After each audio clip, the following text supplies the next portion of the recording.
Hello guys, in this video, I will show you how to verify your identity with the Crypto.com app in 2025. So step 1, download and open the Crypto.com app and tap sign up and enter your email and phone number.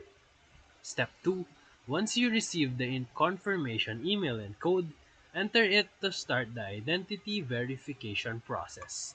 Step 3, choose your country of residence and submit a valid government-issued ID such as a passport, driver's license, or national ID.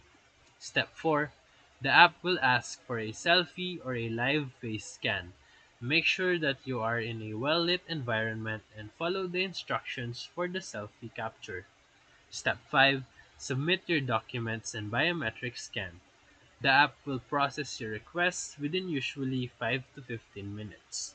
Step 6. Once you are verified, you will get a notification and full access to Crypto.com features, including the buying, selling, and staking crypto.